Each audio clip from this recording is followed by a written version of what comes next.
Merci de cette intervention qui était fort intéressante et merci de votre invitation aujourd'hui. Voilà, effectivement, je suis Jennifer Salles-Barbosa, je suis présidente de la commission tourisme à la région et je suis très heureuse d'être parmi vous aujourd'hui pour parler de ce sujet ô combien intéressant qui est la révolution digitale et le tourisme collaboratif. Donc effectivement, aujourd'hui, et comme ça a été rappelé tout à l'heure, le tourisme a évolué, le tourisme a beaucoup changé. Et aujourd'hui, on fait tout avec ça, hein, avec notre téléphone. Aujourd'hui, 38% du trafic total sur le web passe par un mobile, 23% notamment que sur smartphone et 15% sur les tablettes. Et aujourd'hui, 23% des réservations sont faites essentiellement via les mobiles. Parmi les touristes connectés, il y a beaucoup de touristes connectés aujourd'hui, 54% consultent des informations sur un lieu touristique, 52% trouvent des lieux à visiter, des idées de parcours et 36% partagent des photos sur les réseaux sociaux. Vous en faites évidemment partie, tout le monde le fait. Quand on part quelque part, on consulte son téléphone, on va plus forcément sur Internet et puis on regarde les applications pour voir un petit peu qu'est-ce qu'on pourrait faire.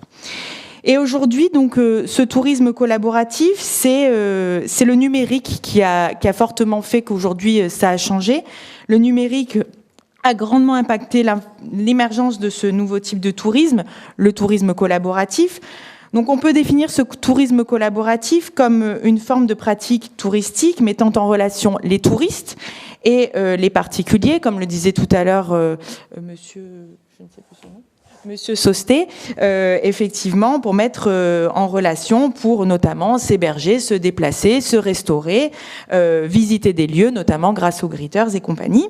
Donc cela a donc provoqué la naissance de nouveaux acteurs incontournables, comme on le disait tout à l'heure, notamment Airbnb, Uber, etc.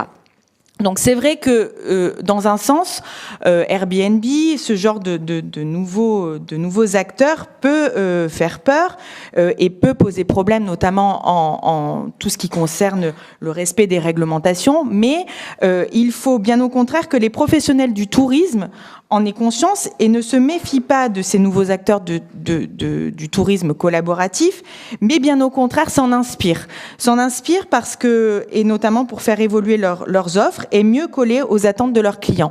Comme le disait tout à l'heure Monsieur Sosté, effectivement, il faut que ce soit une possibilité pour tirer vers le haut les acteurs du tourisme classique, entre guillemets, et ça doit être un moyen pour s'améliorer, pour améliorer la qualité, pour améliorer l'accueil et notamment donc aller voir les avis des uns et des autres pour essayer de coller au mieux aux avis, aux différentes problématiques qui sont posées par les touristes et essayer de s'améliorer au lieu de toujours en avoir peur et se dire que c'est un concurrent déloyal, etc. Il faut bien au contraire, je pense, être tiré vers le haut par ce genre de nouveaux acteurs du tourisme qui sont une réalité aujourd'hui. Donc effectivement, cette économie de partage peut donc augmenter l'attractivité de notre destination, d'une destination dans son ensemble, et répondre aux besoins d'expérience et de personnalisation du nouveau tourisme 2.0.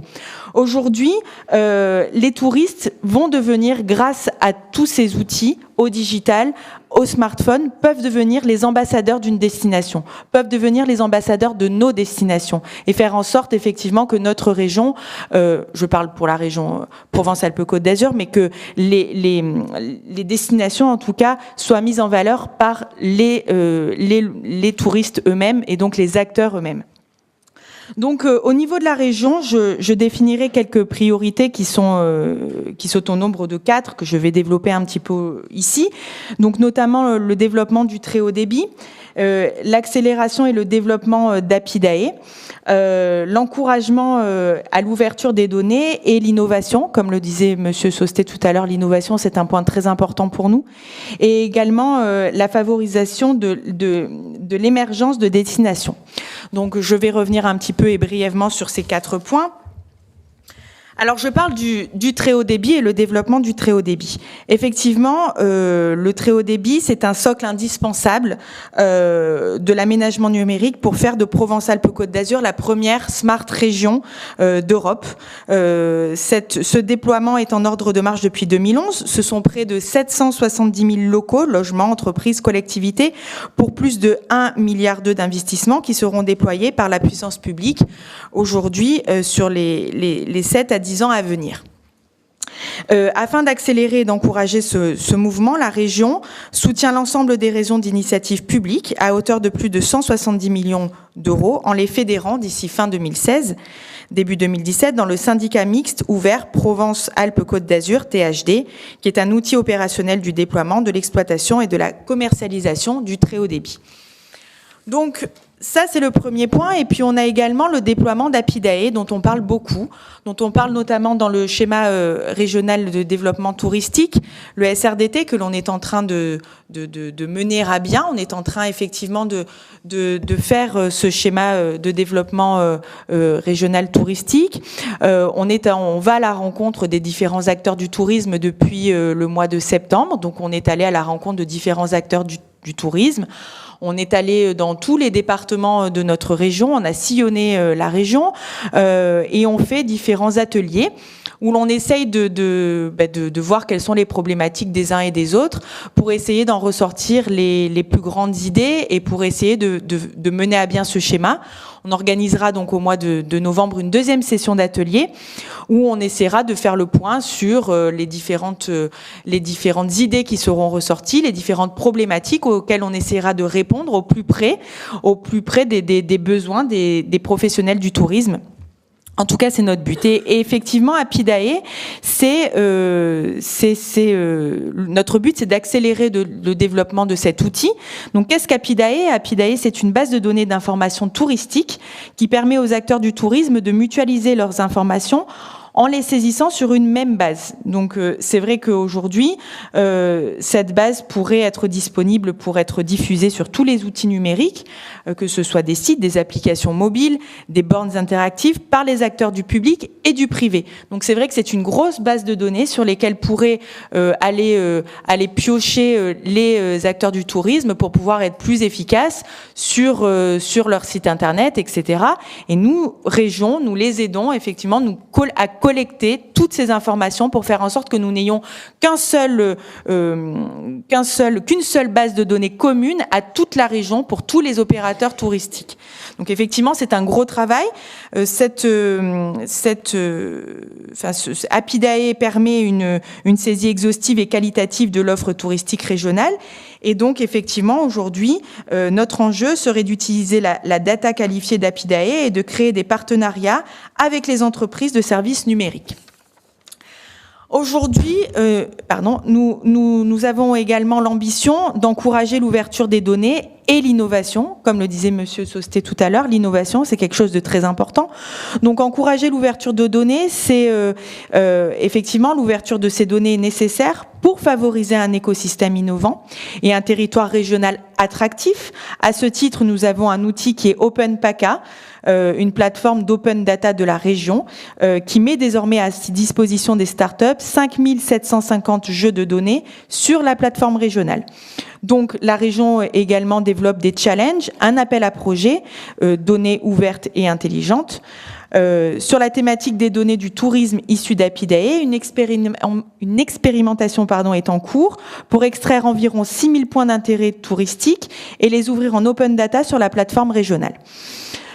Et nous avons également donc la volonté et l'ambition de favoriser l'émergence de destinations. Donc, comme je vous le disais tout à l'heure, dans le cadre du schéma régional de développement touristique, SRDT, comme je vous disais, on a fait différents ateliers avec différentes thématiques et notamment une thématique qui était la Smart Destination. Et à travers cet atelier, nous avons essayé de ressortir ce qui était le plus important pour nous. Et notamment, nous avons décidé de mettre en place un appel à projet global appelé Smart Destination qui articulera autour de plusieurs axes qui sont les suivants, notamment fédérer des acteurs d'une même destination autour d'un projet touristique commun partagé, notamment la montée en compétences numériques pour aboutir à des destinations connectées, l'encouragement à l'émergence de destinations touristiques exemplaires sur le plan environnemental, éco-destination, et notamment également l'animation par l'organisation de manifestations.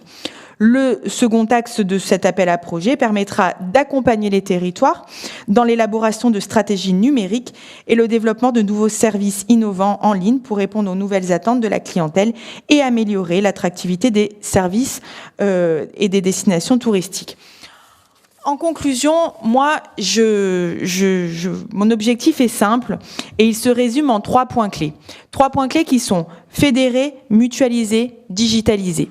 En gros, fédérer parce qu'il faut associer l'ensemble des acteurs du tourisme de notre région pour développer un modèle de tourisme performant et représentatif de la diversité et de la richesse de notre région. Mutualiser parce que nous devons mettre en commun nos richesses et nos expériences, et également nos outils pour pouvoir à la fois faire des économies qui sont non négligeables en période de crise, mais également faire des investissements. Et puis le digital qui est extrêmement important aujourd'hui. Vous en êtes la preuve aujourd'hui. Cet atelier en est la preuve aujourd'hui, cette journée en est la preuve aujourd'hui, puisque tous nos projets ne peuvent se développer sans cette approche essentielle et à fort potentiel de développement et de diffusion. Comme vous le savez, le M-Tourisme, Apidae, le développement du très haut débit sont des sujets essentiels à notre objectif commun. Sachez que notre président de région, Christian Estrosi, s'est engagé fortement dans ce combat, valorisant nos territoires et nos professionnels. Et je ne manquerai pas, en tant que présidente de la commission tourisme à la région, de faire le suivi attentif de ces dossiers pour que l'on redonne ensemble toute l'attractivité touristique que mérite notre région. Je vous remercie.